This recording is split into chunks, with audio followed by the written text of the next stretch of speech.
School of ম্যাথের এই পর্বে তোমাদের স্বাগতম। আশা করি তোমরা সবাই ভালো আছো। তোমাদের জন্য আলোচনা করব, এটা হলো তোমাদের 29 পৃষ্ঠার 1 নম্বর প্রশ্ন থেকে আলোচনা করব। এখানে দেখো, সঠিক উত্তরটিতে তোমার কি করতে হবে, টিক চিহ্ন দিতে হবে।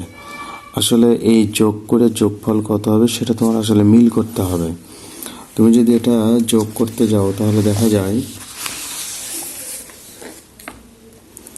তাহলে এখানে দেখো 2000, এটা হলো 30,000, এটা হলো 4000।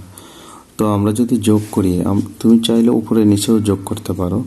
ধরো 2000 লেখো, তারপর তোমার 30,000, তাহলে 30,000, তারপর তোমার 4000, তুমি 4000 লিখলে। এখন তুমি যোগ করো 0 0 0, 4 আর 2 6, 36,000। তো আমরা এখানে তাহলে লিখতে পারি 36,000। তাহলে এখন আমরা অপশনগুলোতে খুঁজে দেব কোথায় লেখা আছে। আমরা দেখতে পাই যে আমাদের এই যে গতে তোমার 36,000 লেখা আছে, তার মানে আমাদের গ নাম্বার সঠিক উত্তর। আমরা এখানে লিখব গ। এরপর আমাদের 2 নম্বর প্রশ্নে এখানেও দেওয়া হলো যে যোগ করে আসলে যোগফলের এই ফাঁকা ঘরে আসলে কত বসবে সেটা নিচের কোন অঙ্কের সঙ্গে মিল আছে সেটা খুঁজে বের করতে হবে। তো আমরা যদি আসলে যোগ করি কি দেখতে পাই, দেখো 7 0 0, সাথে হবে 0 9, তারপর এখানে 0, তার মানে এখানে 9 হবে। তো আমাদের ঘ নাম্বার আমরা পেয়ে গেলাম কত, 9। তো এখানে তাহলে 2 এর ঘ নাম্বার, তোমরা এটা টিক দেবে। তো আমরা কি পেলাম, 2 এর, তাহলে 2 এর পেলাম ঘ নাম্বার, ঘ নাম্বার 9।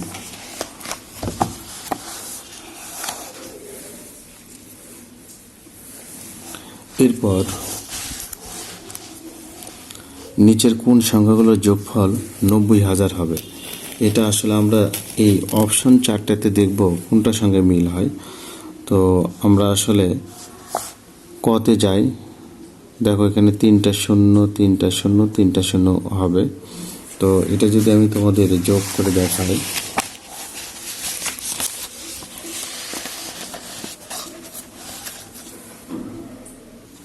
তাহলে 3-এর কতে আমি উঠাই নিলাম, দেখো তাহলে 3টা 0 3টা 0 3টা 0 আমি ঠিক রাখলাম। তো 5-এর সঙ্গে 5, 5-এর যোগ করলে 3, 5 5-এ 10 আর 5-এ 15, 5 হাতে থাকবে 1, সেই 1 4-এর সঙ্গে যোগ হয়ে, তাহলে আমি কত পেলাম, 55,000। কিন্তু আমার হতে হবে কত হাজার, হতে হবে তোমার 90,000। আমাদের 90,000 আসতে হবে, 90,000। তো এটা আমরা দেখব। তো এরপর 3 0 3 0 3 0 মিলে হলো 3 0, তাহলে 2, আচ্ছা 2 0 0, তাহলে 2 হবে। আর এখানে 6 আর 1 7, তাহলে 72,000, 60,000 আর 1, আর এখানে 10,000, 70,000, আর হলো 2,000, এই হলো 72,000। তো আমাদের তো বলা হলো 90,000 হতে হবে। তো এরপর দেখো এখানে আমরা যদি 3 0 3 0 3 0 চিন্তা করি, তাহলে 3টা 0 আমরা দিতে পারি। তো 5 5 5 10-এর 0, হাতে থাকবে 1 1 2 2 7 আর 2 9, আমরা 90,000 পেয়ে গেলাম। আমাদের প্রশ্নে যেটা বললো যে আসলে 90,000 হবে কোনটাতে, আমরা গতে পেয়ে গেলাম। তো বাকিটা আসলে আর করার দরকার নেই। তারপরে যদি তোমরা করো, দেখো 3টা 0 3টা 0 3টা 0 আমরা লিখব।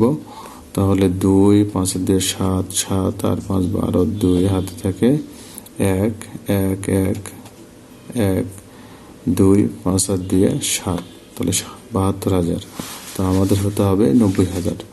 আমাদের গ নাম্বারটাই সঠিক উত্তর।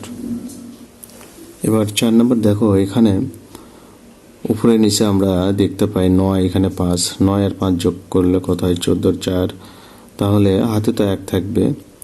তো এখন কথা হলো এখানে কত বসালে ওই হাতের 1 যোগ করে 7-এর সঙ্গে যোগ করলে 4 হবে।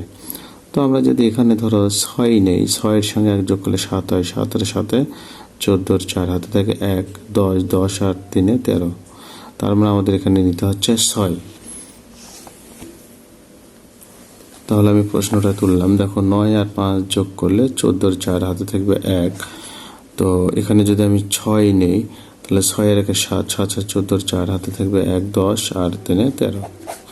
তাহলে ফাঁকা ঘরে 6 বসবে। এরপর 5 নম্বরে বলা হলো যে রুহি বইমেলা থেকে 1050 টাকা দিয়ে গল্পের বই, 1200 টাকা দিয়ে 2টি অভিধান এবং সে 900 টাকা দিয়ে একটি ব্যাগ কিনলো। সে কত টাকা খরচ করলো? তো শুরুতেই তাহলে 5 নাম্বার 1050 টাকা দিয়ে গল্পের বই, তাহলে গল্পের বই সমান 1050 টাকা। তারপর তোমার 1200 টাকা দিয়ে 2টি অভিধান, অভিধান 1200 টাকা। তারপর 900 টাকা দিয়ে একটি ব্যাগ,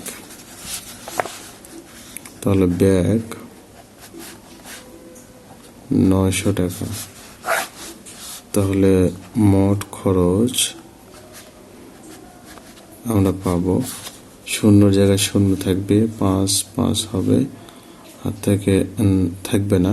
তাহলে 9 আর 2 11-র 1 হাত থাকবে 1, তাহলে 2 আর 1 3, এত টাকা। তাহলে অপশনে আমরা দেখতে পাই খ নাম্বারটা হলো সঠিক উত্তর। তো এখানে তাহলে আমরা লিখব খ নাম্বার। এরপর 6 নম্বরে বলা হলো সমীর কাছে 668 টাকা আছে, তার বাবা তাকে আরও 715 টাকা দিল, তার মোট কত টাকা হবে? তো এটা যোগ করব আমরা স্বাভাবিক নিয়মে যে যোগটা করি। তাহলে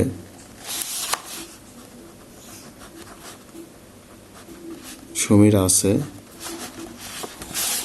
তোমার 668 টাকা, তারপর সে বাবা তাকে আরো দিল, বাবা